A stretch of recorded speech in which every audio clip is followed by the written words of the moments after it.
Buenos días, por favor, si alguien en este momento eh, está listo y se puede conectar, eh,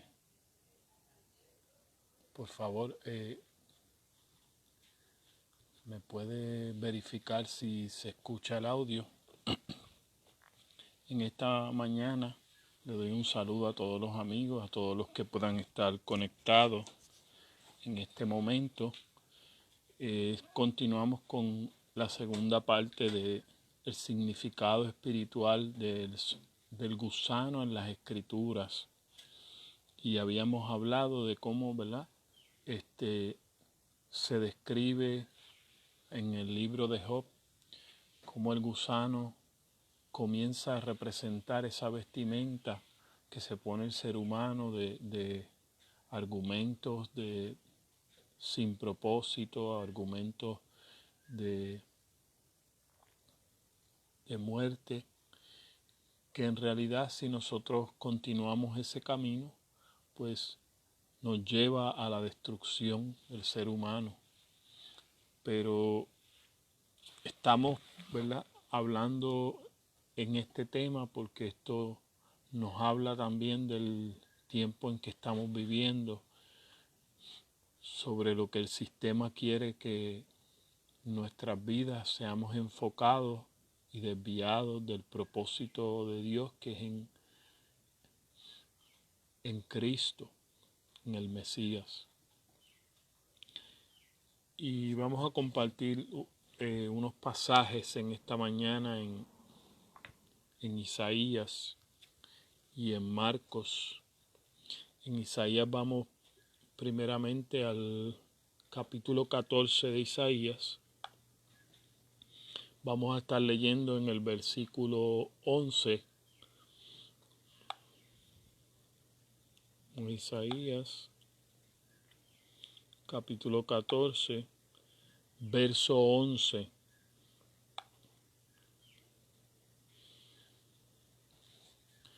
Y dice así: descendió al Seol tu soberbia y el sonido de tus arpas. Gusanos serán tu cama y gusanos te cubrirán. Vemos aquí que la dirección de esa mentalidad que nos engaña, que nos lleva por el camino opuesto al propósito de Dios, esa mentalidad del engaño, ese entendimiento de mentira, es una vida que está llena de las miserias y de una vida que va a destruir nuestro cuerpo. Si vamos a Isaías capítulo 41, vamos a leer el versículo 14 de Isaías 41.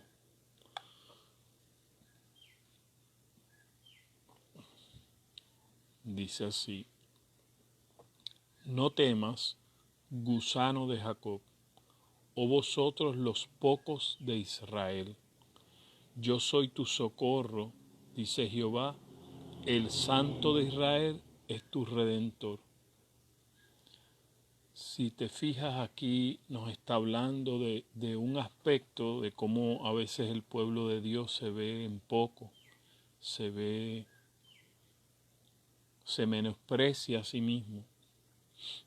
Y entonces el Señor nos trata de decir, aún que fuéramos en poco número o pensemos con poco valor de nosotros, dice: si eres gusano de Jacob, aunque pienses que eres poco y eres el pueblo de Dios, tú calificas para que Dios sea tu ayuda, para que Dios sea tu rescate. Él te va a establecer, dice la palabra, como trillo. El versículo 15 dice: aquí yo te he puesto por trillo, trillo nuevo, lleno de dientes. Trillarás montes y los molerás, y collados reducirás a tamo. Lleno de dientes, para que trilles lo viejo, para que sacudas y el viento lo esparza y lo deshaga completamente hasta que nos regocijemos en Dios y disfrutemos de la gloria que hay en el Mesías. Es decir, todo esto que el Señor quiere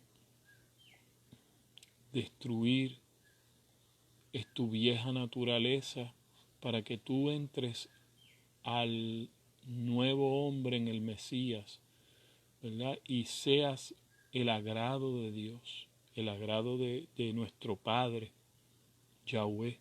Entonces nosotros necesitamos que nosotros adquirir un nuevo entendimiento por medio del Mesías, llegar al conocimiento completo del Hijo de Dios.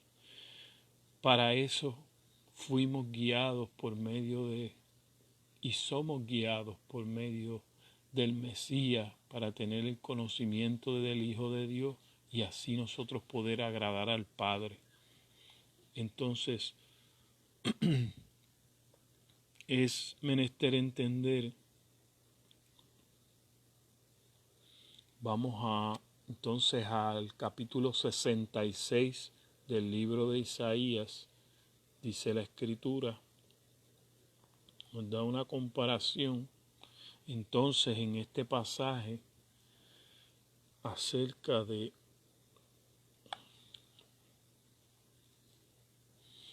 gusano de los rebeldes.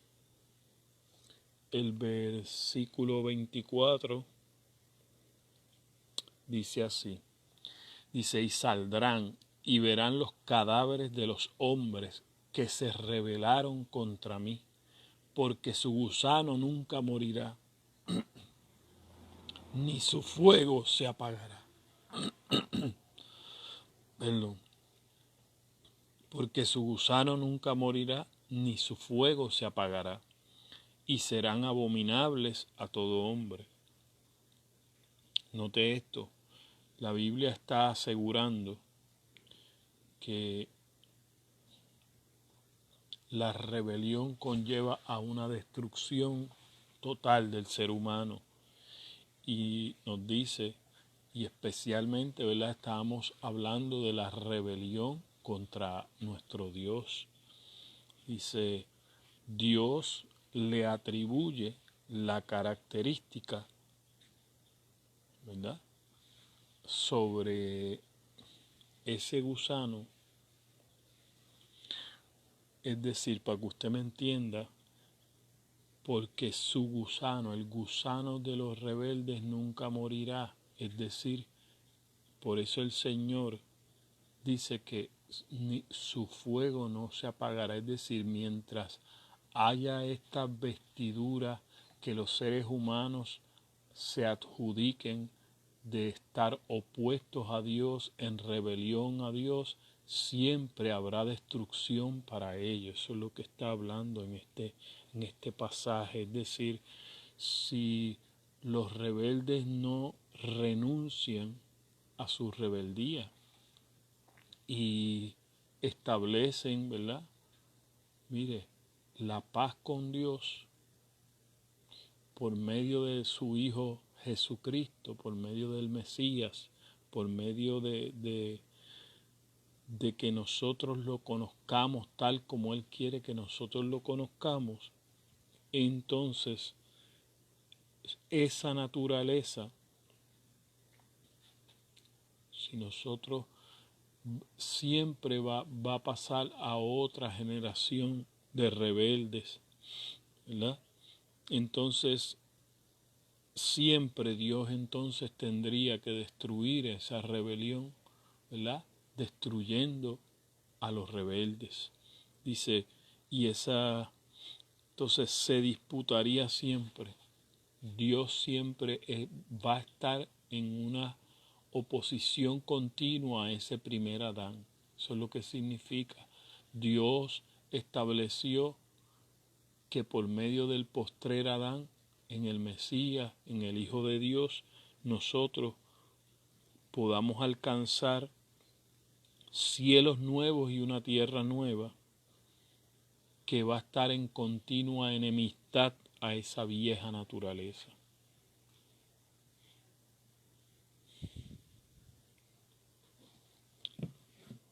Entonces es menester entender que los que se rebelan contra Dios van a estar en oposición al propósito eterno que es en el Mesías, y en ese sentido van a ser abominables a todo aquel que está en el sacerdocio de Dios, en el sacerdocio real de nuestro Dios. Vamos a ver también el pasaje de Marcos 9:44.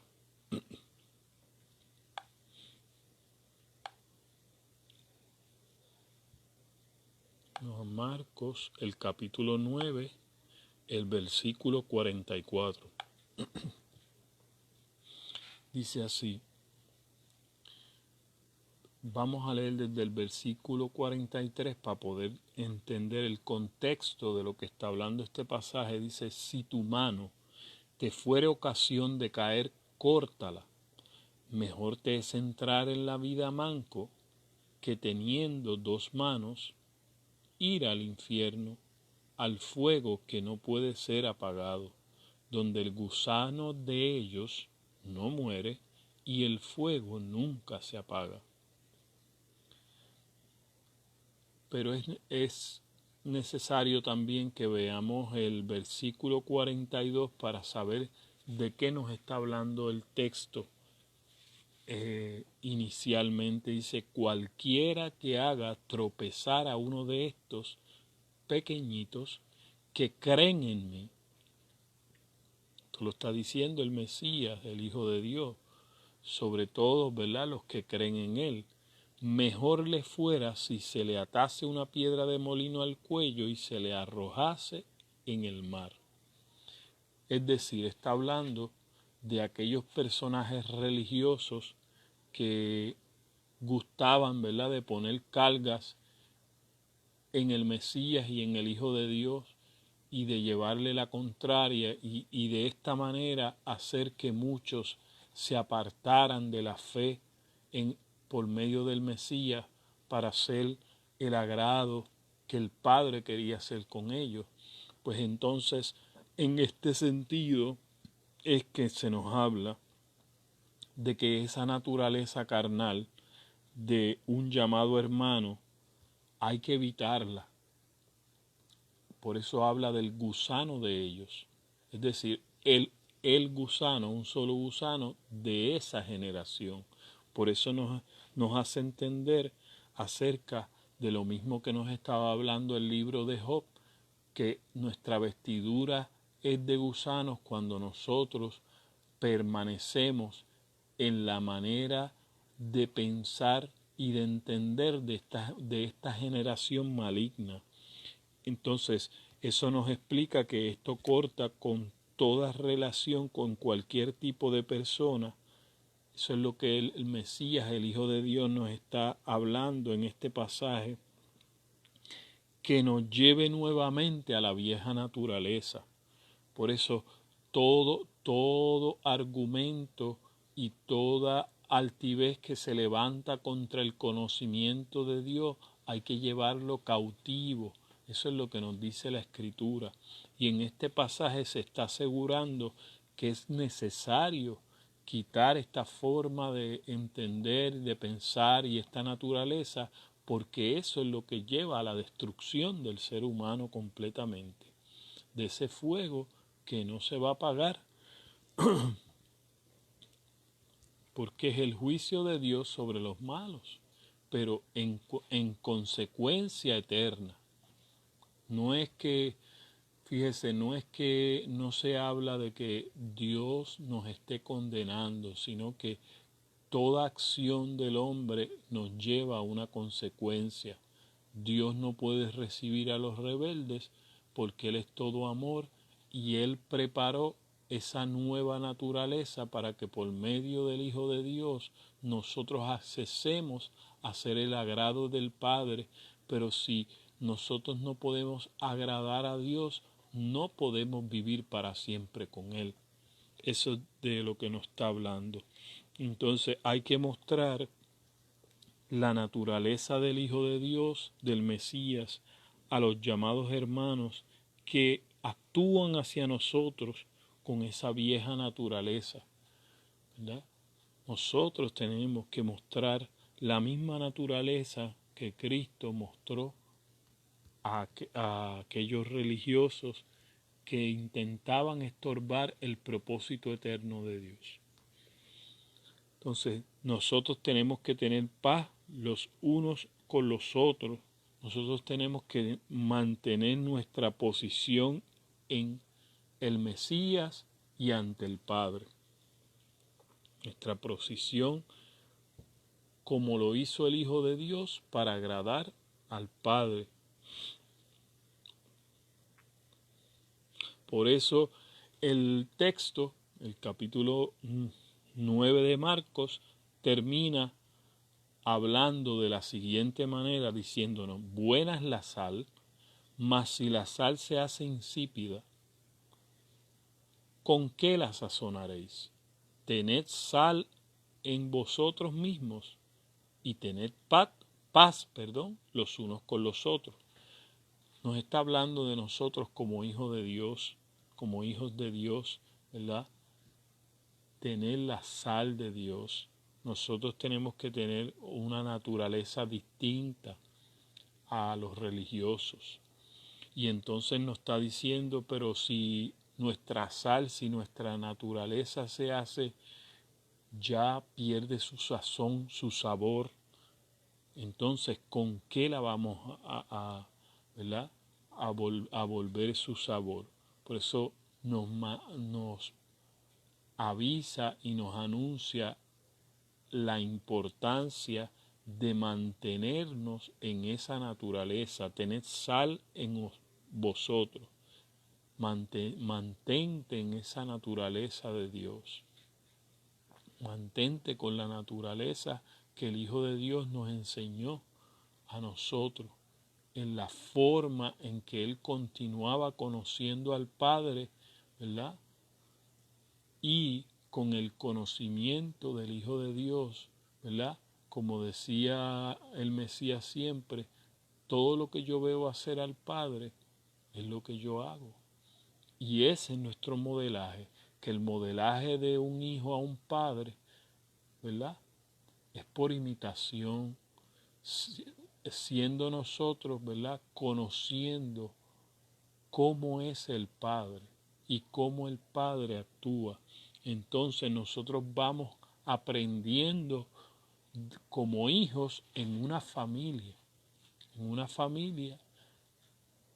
así como el Padre modela ese amor. Y entonces en este sentido, como nuestro Dios es amor, mire, nos enseña a tener paz los unos con los otros. El ámbito en que Dios se relaciona con sus hijos y el ámbito en que Dios, aún no solamente con sus hijos, el ámbito en cómo Dios actúa para atraer a los pecadores hacia Él, es de un modo, mire, amable, es de un modo honesto, es de un modo sincero, es de un modo para poder quitar las vendas de los ojos a los seres humanos, para abrir sus ojos al ámbito donde su naturaleza es la verdad, su naturaleza es la realidad que nos lleva a ese bienestar que Él ha preparado para nosotros. Y es decir, es el deseo del Padre que nosotros podamos entender y disfrutar ese bienestar. Pero ese bienestar solamente existe en Él. La vida eterna es que nosotros podamos conocer su Hijo y así, conociendo al Hijo, podemos agradarlo a Él. Podemos llegar a disfrutar de esa naturaleza que el Padre nos ha dado.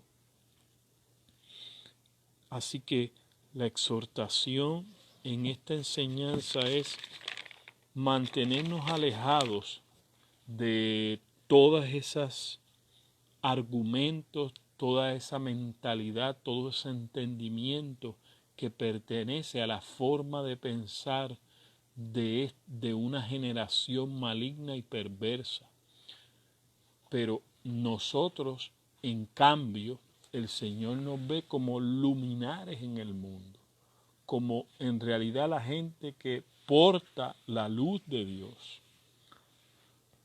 la gente que porta el conocimiento del Hijo de Dios, la gente que porta la verdad de Dios en forma revelada para nosotros llevarla a cabo, para nosotros, ¿verdad?, llevar a la aplicación lo que conocemos y lo que aprendemos de Él de forma revelada, nosotros lo llevamos a un contexto de acción, para que entonces la gente pueda disfrutar de cómo nuestro Dios. Nuestro Dios enseña realmente como un padre y nosotros no podemos quitarle la esencia más fundamental de Dios como padre, porque desde el principio, desde Génesis, es el rol que nosotros podemos ver, el rol por excelencia de Yahweh para nosotros es como padre. Y como padre Él se relacionó con nosotros desde la creación. Y allí, mire, con sus manos nos dio forma. Y esa es la forma que nosotros nos es dada por medio del Hijo. El Hijo como el postrer, como el último Adán.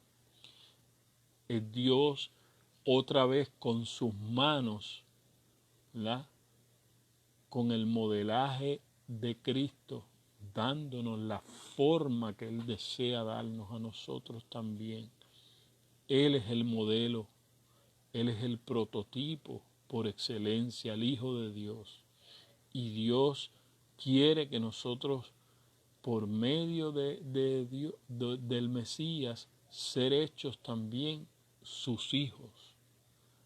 Es decir, Dios ve en sus hijos un cuerpo completo y Él quiere que nosotros tengamos el mismo cuerpo del Hijo de Dios, la misma forma del Hijo de Dios.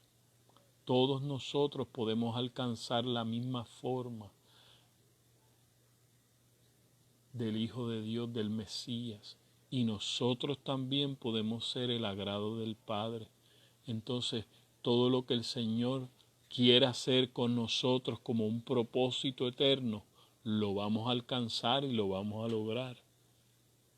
Porque ese es el deseo de Dios, que nosotros seamos esos hijos que le agradan, esos hijos que podamos, ¿verdad?, ser una ofrenda, que nuestra vida sea literalmente una adoración perfumada hacia Dios.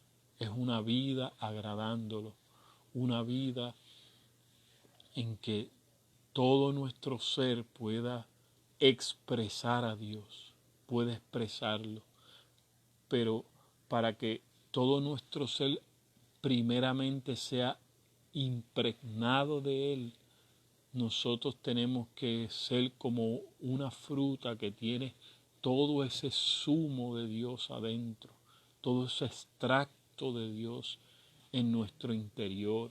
Por eso también nos enseñaba el Señor por medio de los apóstoles con revelación que nuestro hombre interior se va renovando de día en día, aunque el exterior se desgaste, aunque nuestro cuerpo físico aparentemente se va desgastando, ¿verdad? Pero el interior se va fortaleciendo y nosotros vamos a llegar, mire, a una madurez plena del Hijo de Dios, a esa madurez plena que gozó Cristo, a ese conocimiento completo que disfrutó el Hijo de Dios de forma tal que lo llevó a él como el Mesías a hacer el agrado del Padre. Esa es nuestra meta, nosotros agradar a nuestro Padre. Por eso Él nos lleva al Padre, porque nos va a llevar a conocer a Dios como fue conocido desde el inicio por su Hijo y con aquella relación que ellos disfrutaban antes de la fundación del mundo, nos da a nosotros el acceso para nosotros disfrutar de esa misma relación que el Hijo de Dios poseía con el Padre antes de la fundación del mundo. Y así nosotros, amados, poder tener acceso a la vida verdadera, a un bienestar eterno que el Señor ha creado para que nosotros disfrutemos, a esa atmósfera donde Dios habita. Y cada día Dios va a ser y es un misterio a revelarse a nosotros. No un misterio para quedarse escondido, sino un misterio para ser administrado por sus hijos. Y esa es la razón de nosotros poder agradar a Dios, que si nosotros nos mantenemos en esa naturaleza continua, de un continuo conocerlo y entenderlo, nosotros siempre vamos a tener un acceso a que Dios se nos revele, se nos dé a conocer. Y ese es su anhelo también, darse a conocer. Y nosotros podemos ser llevados cada vez más profundos en Él. Y de eso se trata.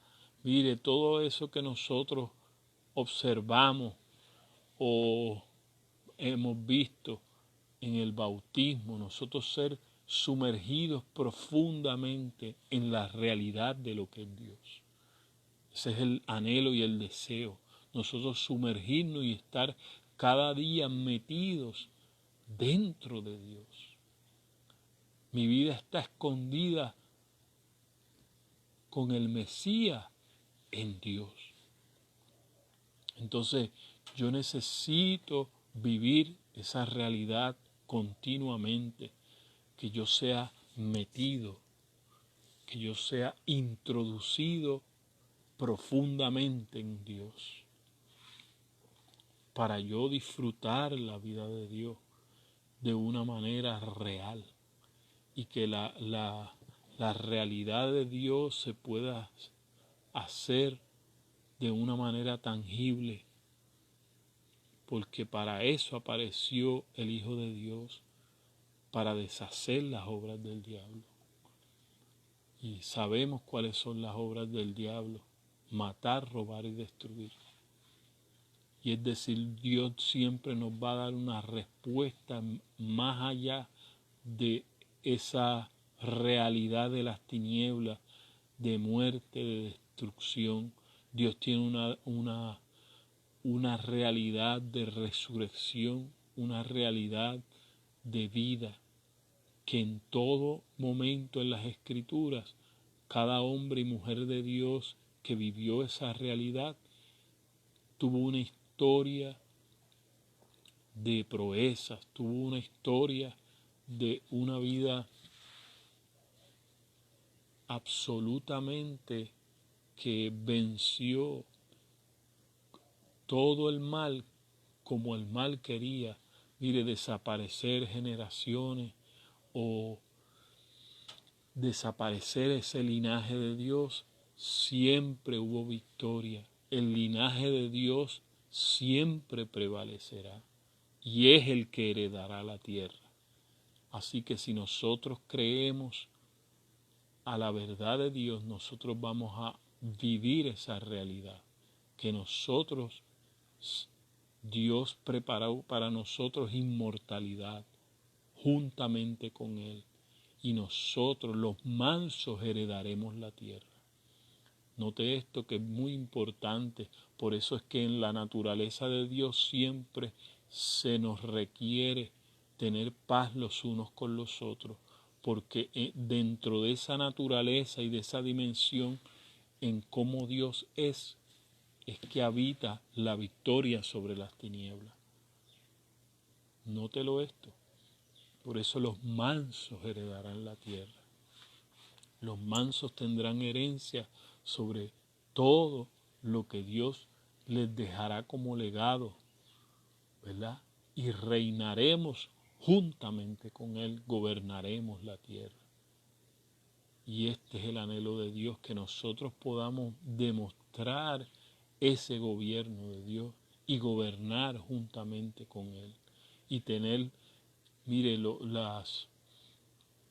argumentos de ese propósito, el entendimiento de ese propósito, porque esta mentalidad es la mentalidad gobernante. Nosotros gobernamos en la tierra con otro entendimiento distinto a las tinieblas. Y esa es la luz de Dios. Y esa luz es lo que nos hace prevalecer en el propósito eterno de Dios. Es decir, nada ni nadie nos va a destruir si el propósito eterno está siendo llevado por medio de sus hijos. Nosotros, Dios nos ha prometido hacer un linaje que prevalecerá. Un linaje que no será erradicado de la tierra. Por más que alardee el mundo, el enemigo, las tinieblas, Dios nos ha preservado como un linaje para que su propósito eterno sea llevado a cabo. Y esto es lo que nosotros tenemos que estar enfocados. Mientras nosotros seamos el linaje bendito de Dios, ninguna artimaña o estrategia para erradicar completamente ese linaje nunca prevalecerá. Dios siempre tiene una preservación especial para ese linaje. Y ese linaje somos tú y yo, que creemos en el Hijo de Dios, que anhelamos entonces que por medio del Hijo de Dios nosotros podamos ser el agrado del Padre. Nosotros poder agradar al Padre y entonces impulsar hacia adelante esa naturaleza divina, para que otros sean incluidos en su familia, para que otros disfruten de ser parte de esta familia, de la familia de Dios. Así que te dejo con esto y espero que estas palabras, este entendimiento que está llegando a ti pueda ser vivido y pueda ser disfrutado. Que tú comiences a disfrutar a Dios, que tú comiences a ser parte del conocimiento del Hijo de Dios, que nos lleva a hacer la verdadera adoración a nuestro Dios.